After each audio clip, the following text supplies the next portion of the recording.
प्रभु यीशु मसीह के नाम से सबको जय मसीह की। आज का वचन है रोमियों की पत्री उसका 10 अध्याय 2 वचन।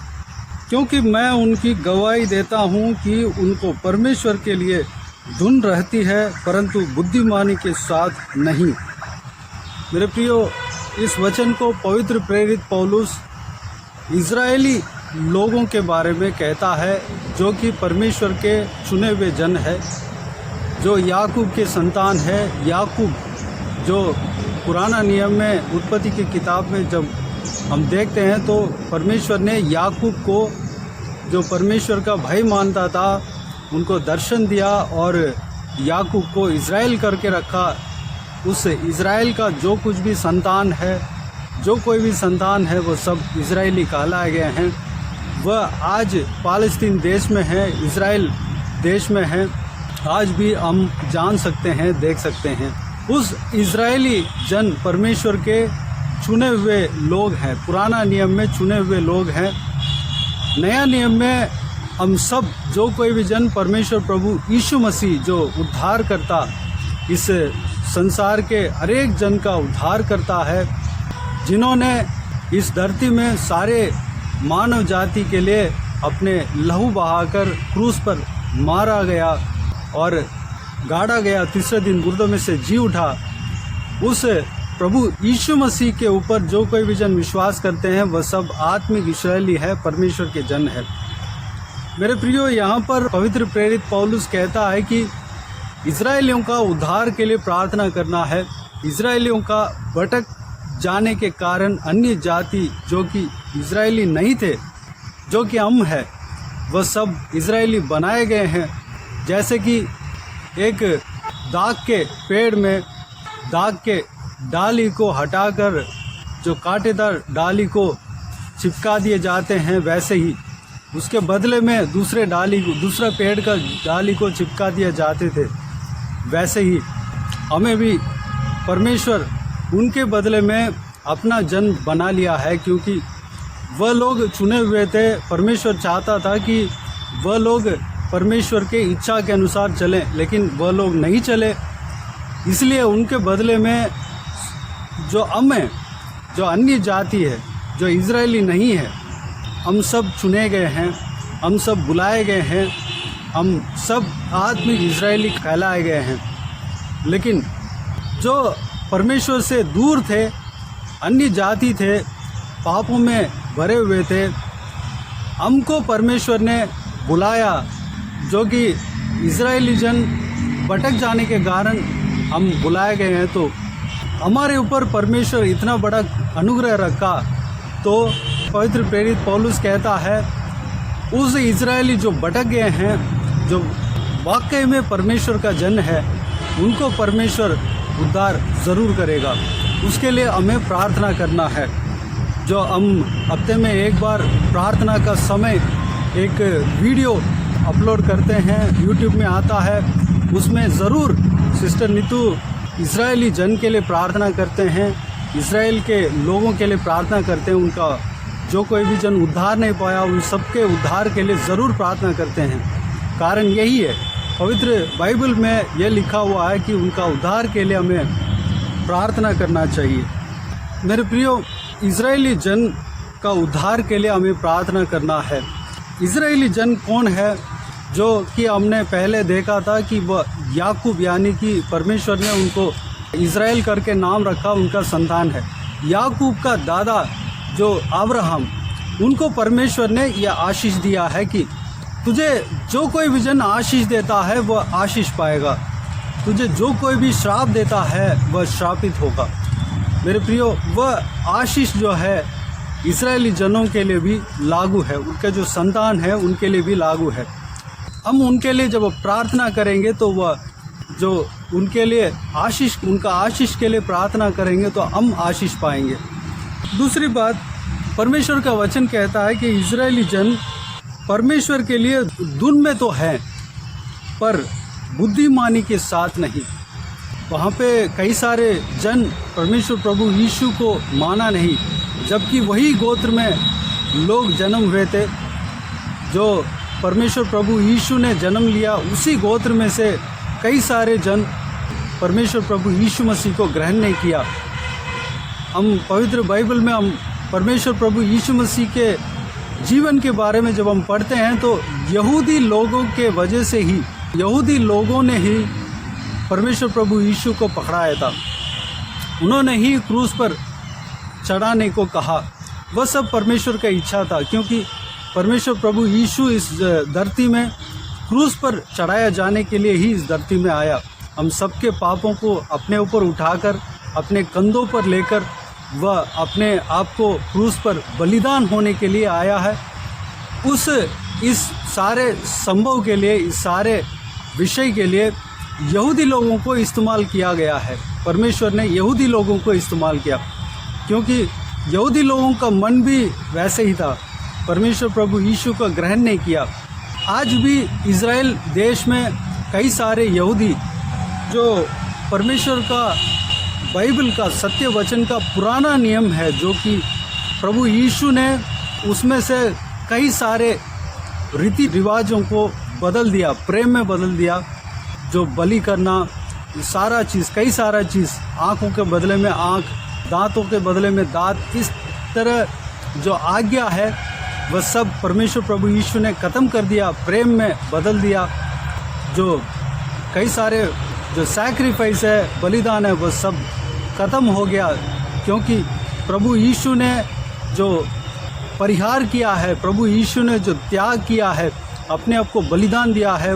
उस बलिदान के बाद कोई जानवर का बलिदान देना आवश्यकता नहीं है। लेकिन इजरायली जनों में से कई सारे लोग पुराना नियम का उस रीति रिवाज के अनुसार चल रहे हैं, प्रभु यीशु को ग्रहण नहीं किए। जो मूसा के द्वारा परमेश्वर ने पुराना नियम में जो आज्ञा दिया था, जबकि परमेश्वर ने प्रभु यीशु मसीह के आने तक जो एक टेम्पररी रिलीफ, उसके लिए कुछ आज्ञाएं दिया था, उस आज्ञाओं को आज भी पालन कर रहे हैं। उसके विषय में पवित्र प्रेरित पौलुस यहाँ पर कहता है, वह सारे आज्ञाएं, वो सारे जो सैक्रिफाइस, वो सारा कुछ जो आज्ञाएं हैं, परमेश्वर प्रभु यीशु ने बदल दिया। परमेश्वर प्रभु यीशु आने के बाद वह सब कुछ प्रेम में बदल गया। प्रभु यीशु मसीह जो हर एक आज्ञाओं के बारे में विस्तार से कहा है, उसको हमें पालन करना है। मेरे प्रियो, उनका उद्धार के लिए हमें प्रार्थना करना है। इजरायलियों का उद्धार के लिए हमें प्रार्थना करना है। इजरायली जन परमेश्वर के लिए धुन तो रहती है, परमेश्वर का वचन कहता है धुन तो रहता है, लेकिन बुद्धिमानी के साथ नहीं। जो कि हम और आप जो परमेश्वर प्रभु यीशु के ऊपर विश्वास करने के द्वारा वह बुद्धि हमें परमेश्वर ने दिया है, पवित्र आत्मा का अभिषेक हमें दिया है। वह अभिषेक कई लोग वहाँ पर नहीं पाया है। उनका उद्धार के लिए हमें प्रार्थना करना है।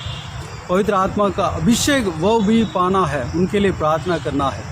ज़रूर परमेश्वर उनको उद्धार करेगा, ज़रूर परमेश्वर उनको अपने अनंत जीवन के लिए तैयार करेगा, लेकिन हमें प्रार्थना करना ज़रूरी है।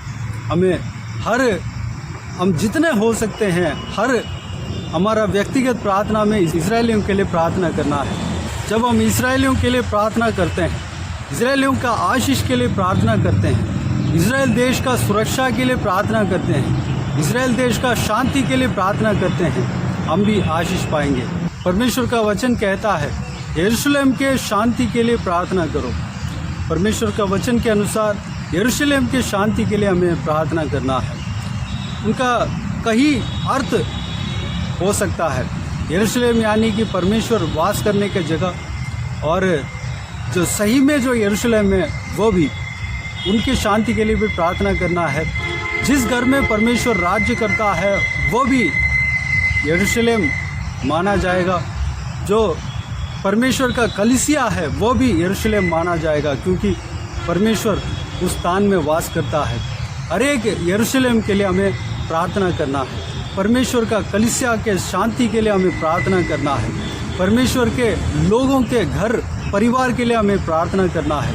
परमेश्वर जिस इंसान के अंदर राज्य करता है उनके हृदय का शांति के लिए हमें प्रार्थना करना है। सारे बातों के लिए हमें प्रार्थना करना है। जिस तरह पवित्र प्रेरित पौलुस ने 10 अध्याय में पहला वचन में कहा है, हे भाइयों, मेरे मन की अभिलाषा और उनके लिए परमेश्वर से मेरी प्रार्थना है कि वे उद्धार पाएं। हमें उनके उद्धार के लिए प्रार्थना करना है, यरूशलेम के शांति के लिए प्रार्थना करना है, इजरायली जनों के लिए प्रार्थना करना है, जो नया नियम का इजरायलियों हैं उनके लिए भी प्रार्थना करना, उनके देश के लिए प्रार्थना करना, उनके शांति के लिए प्रार्थना करना है, उनका परिवार के शांति के लिए प्रार्थना करना है।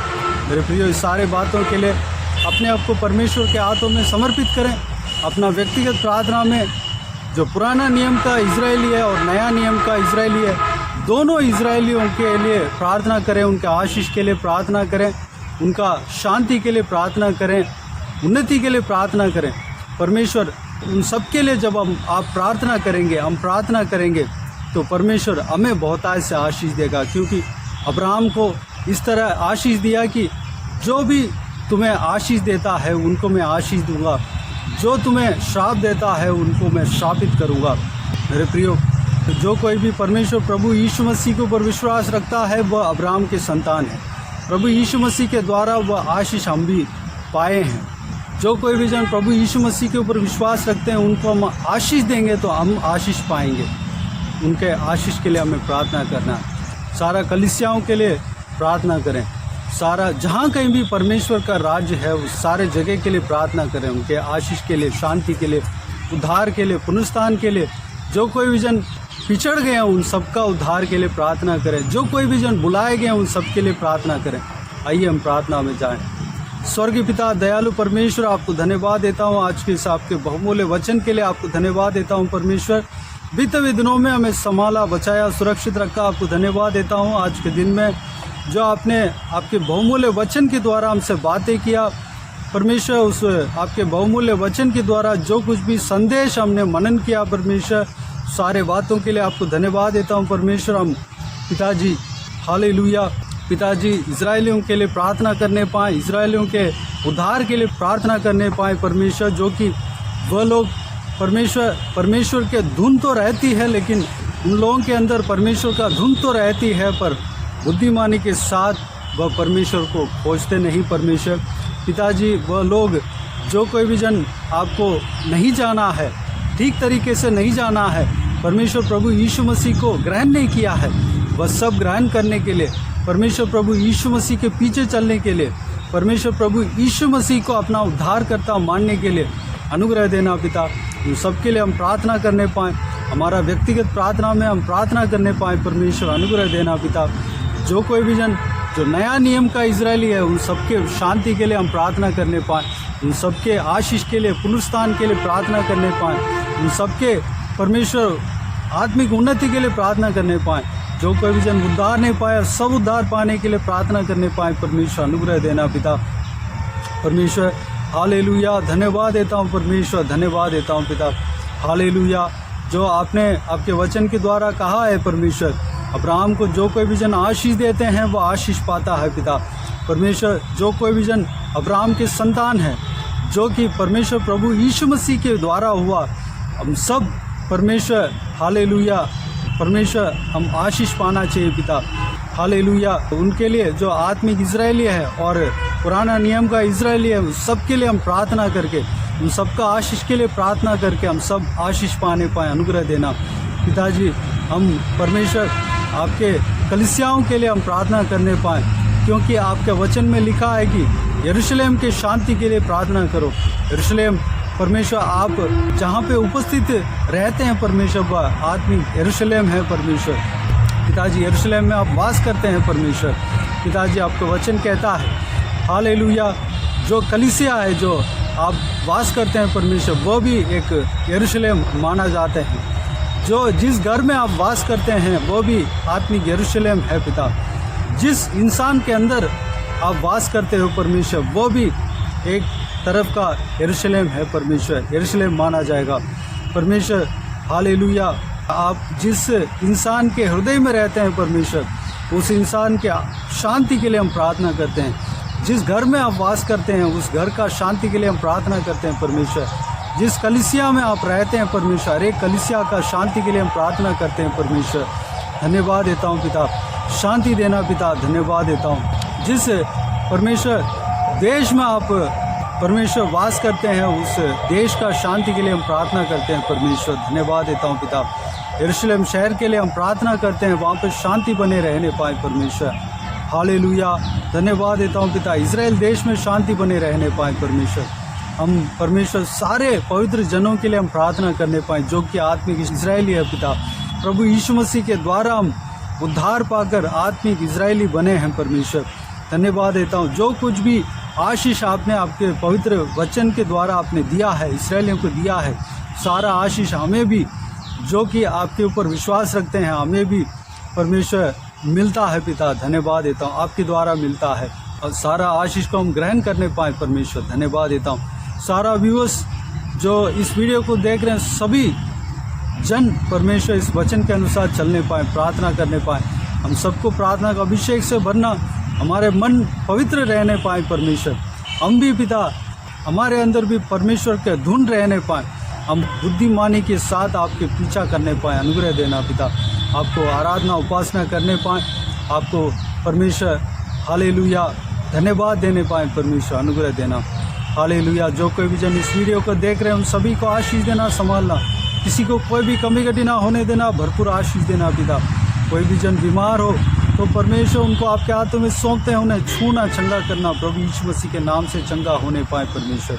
हालेलुया। जो कोई भी जन जहाँ कहीं भी जाते हैं, उनके संग रहना, सुरक्षित रखना, किसी भी हालेलुया घटना उनके साथ नहीं होने देना परमेश्वर। सुरक्षित रखना पिता, सेफ्टी से जाने पाए, आने पाए पिता। धन्यवाद हालेलुया। बाकी सारे बातों को आपके हाथों में सौंपते हैं। सारा आदर महिमा जलाल आपको मिलते रहे। सारा दुआ प्रार्थना को प्रभु यीशु मसीह के नाम से मांगते हैं, सुन और ग्रहण कर। आमीन आमीन। प्रभु यीशु मसीह के नाम से प्रभु यीशु मसीह का आशीष और अनुग्रह हम सभी के ऊपर बने रहें। आमीन आमीन। मेरे प्रियो, इस चैनल को सब्सक्राइब करें और शेयर करें। अगर किसी को भी प्रार्थना का विषय हो तो डिस्क्रिप्शन में दिए हुए नंबर पर कॉल करके प्रार्थना करा सकते हैं। हम आपके लिए प्रार्थना करेंगे। आप अपने व्यक्तिगत प्रार्थना में हमारे लिए प्रार्थना कीजिए, इस सेवकाई के लिए, इस सेवकाई का उन्नति के लिए, सेवकाई में जुड़े हुए हर एक जन के लिए, हर एक आत्मिक उन्नति के लिए, तरक्की के लिए, आत्मिक आशीष के लिए, संसारिक आशीष के लिए, पारिवारिक आशीष के लिए प्रार्थना करें। परमेश्वर प्रभु यीशु आप सबको आशीष दे। इस सेवकाई के द्वारा परमेश्वर आपके जीवन में कार्य किया हो वह भी हमें बता सकते हैं, ताकि हम सब मिलकर परमेश्वर को धन्यवाद दे सके, महिमा कर सके। प्रभु यीशु आप सबको आशीष दे। आमीन आमीन।